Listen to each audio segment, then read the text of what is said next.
Good evening, ladies and gentlemen, and welcome to Heti TV's foreign language news broadcast. My name is Peter Gardish, and first, for the news in English. 35 people have been killed and 134 wounded in Sunday's Russian airstrike on the Yavoriv military base near Lviv in western Ukraine, reported Ukrainian authorities.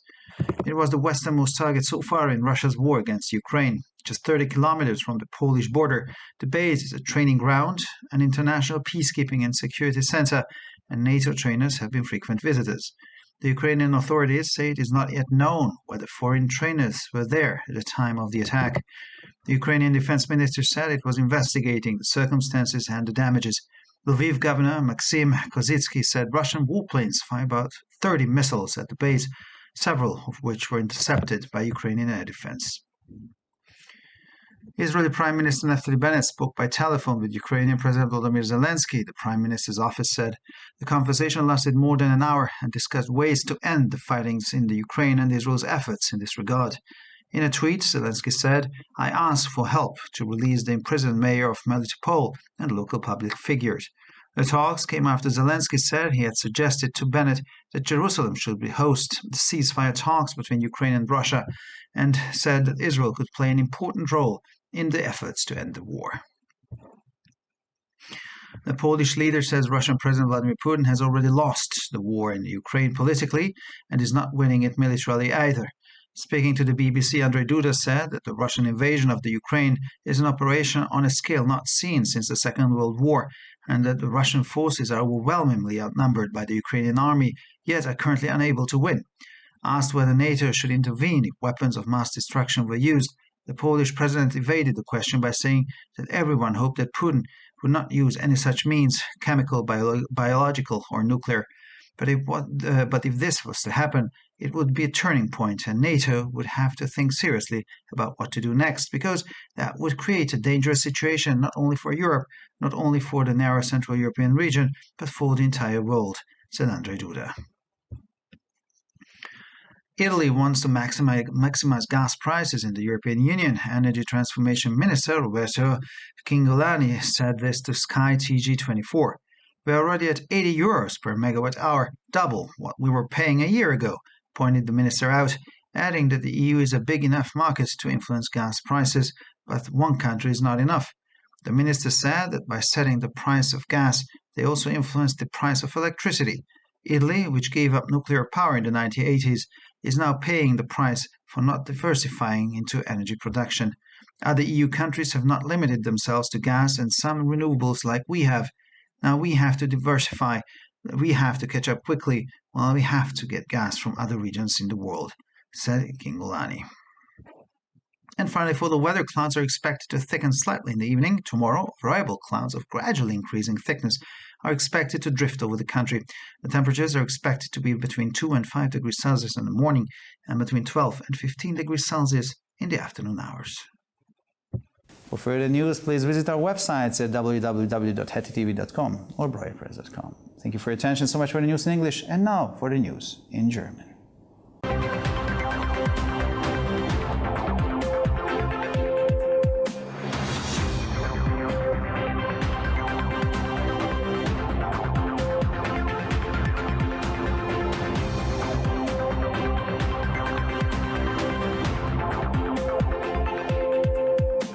Schönen guten Abend, liebe Zuschauer. Mein Name ist Peter Gardish und nun zu den Nachrichten auf Deutsch.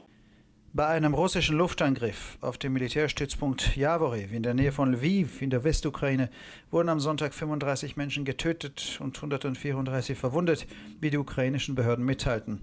Es war das bisher westlichste Ziel im Krieg Russlands gegen die Ukraine. Der nur 30 Kilometer von der polnischen Grenze entfernte Stützpunkt ist ein Übungsgelände, ein internationales Zentrum für Friedenssicherung und Sicherheit, und die Ausbilder der NATO waren häufig zu Gast. Nach Angaben der ukrainischen Behörden ist noch nicht bekannt, ob zum Zeitpunkt des Angriffes ausländische Ausbilder vor Ort waren. Das ukrainische Verteidigungsministerium erklärte, es untersuche die Umstände und den Schaden.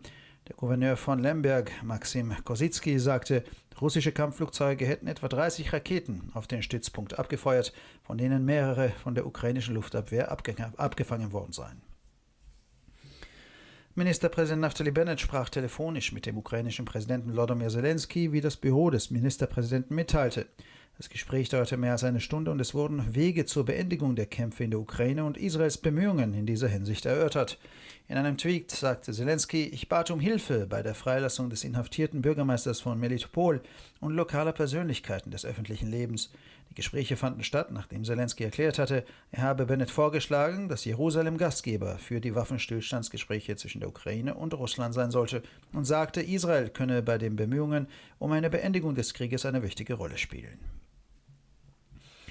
Nach Ansicht des polnischen Regierungschefs hat der russische Präsident Wladimir Putin den Krieg in der Ukraine bereits politisch verloren und wird ihn auch militärisch nicht gewinnen können. In einem Gespräch mit der BBC sagte Andrzej Duda, die russische Invasion in der Ukraine sei eine Operation von einem Ausmaß, wie es seit dem Zweiten Weltkrieg nicht mehr gegeben habe, und die russischen Streitkräfte seien der ukrainischen Armee zahlenmäßig weit überlegen, könnten aber derzeit nicht gewinnen.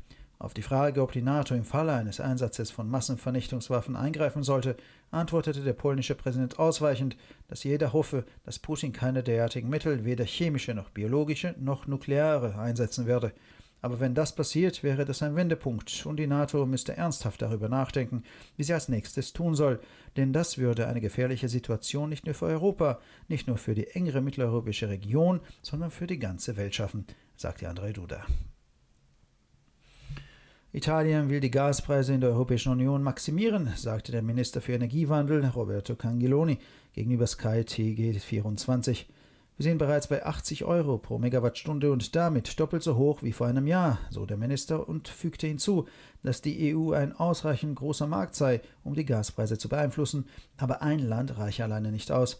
Der Minister sagte, dass sie durch die Festlegung des Gaspreises auch den Strompreis beeinflussen. Italien, das in den 1980er Jahren aus der Kernenergie ausgestiegen ist, zahlt nun den Preis für die fehlende Diversifizierung seiner Energienutzung. Andere EU-Länder haben sich nicht, wie wir, auf Gas und einige erneuerbare Energien beschränkt. Jetzt müssen wir diversifizieren, wir müssen schnell aufholen und wir müssen Gas aus anderen Regionen der Welt beziehen, sagte Cingolani.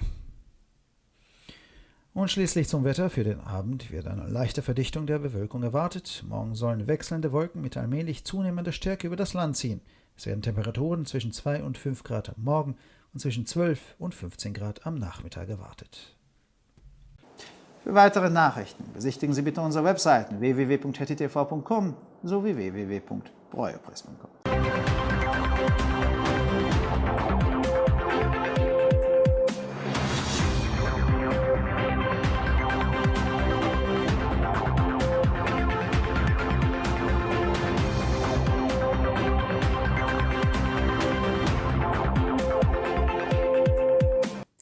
שלום וערב טוב, כאן ציפי בוכמן וילדבאום עם החדשות בעברית.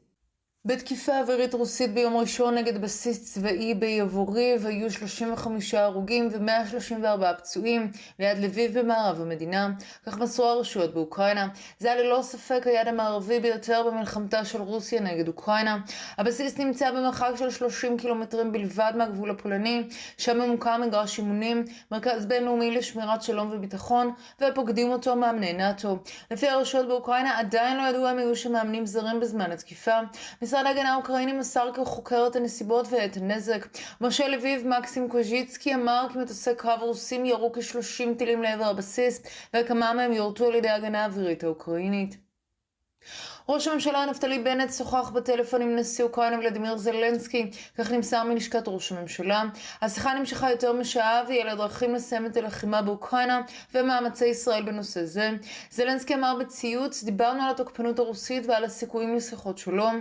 יש לעצור את הדיכוי של האזרחים. קראתי לשחרר את ראש העיר הכלוא של מליטופול ואת אנשי הציבור המקומיים. השיחה הגיעה בעקבות הודעתו של זלנסקי כי הציע לבנט שירושלים תארח את שיחות הפסקת האש בין אוקראינה לרוסיה, וקבע כי ישראל יכולה למלא תפקיד חשוב במאמצים לסיים את המלחמה.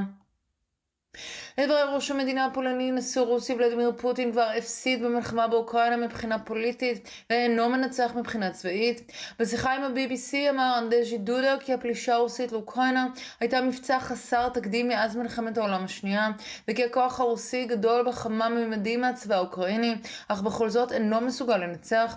בתשובה לשאלה אם נאט"ו צריך להתערב במקרה של שימוש בנשק להשמדה המונית, אמר הנשיא הפולני כי כולם מקווים שפוטין לא ישתמש באמצעים כימיים, ביולוגיים ביולוגיים או גרעיניים. עם זאת, אם זה אכן יקרה, זה יהיה מהפך, ונאט"ו יצטרך לחשוב ברצינות על מה לעשות הלאה, כי זה ייצור מצב מסוכן לא רק לאירופה או לאזור מרכז אירופה הצר יותר, אלא לכל העולם, כך אמר אנדז'י דודה. איטליה רוצה למקסם את מחירי הדלק באיחוד האירופי.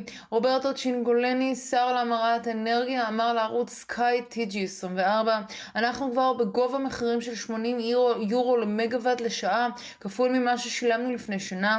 כך ציין השר ואמר שהאיחוד האירופי הוא שוק גדול מספיק כדי להשפיע על מחירי הגז, אבל מדינה אחת לא מספיקה לצעדים כאלה. השר סבר כי קביעת מחיר הגז תשפיע גם על מחיר החשמל.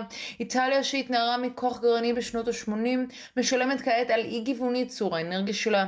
מדינות אחרות באיחוד האירופי לא הגבילו את עצמם לגז ולכמה מקורות אנרגיה מתחדשים כמונו. כעת עלינו לגוון להתעדכן במהירות תוך כדי השגת מקורות גז מאזורים אחרים בעולם, כך אמר צ'ינגוליני. ועכשיו נעבור תחזית מזג האוויר. העננים צפויים להתעבות בערב, מחר ימשיך להיות מעונן. הטמפרטורות חזויות להיות סביב מינוס מעלה עד 2 מעלות בבוקר ובסביבות 10 עד 14 מעלות אחר הצהריים. לחדשות נוספות, אנא בקרו באתרי האינטרנט שלנו, etitv.com או broyerpress.com. עד כאן החדשות, תודה שהייתם איתנו ושיהיה המשך ערב נעים.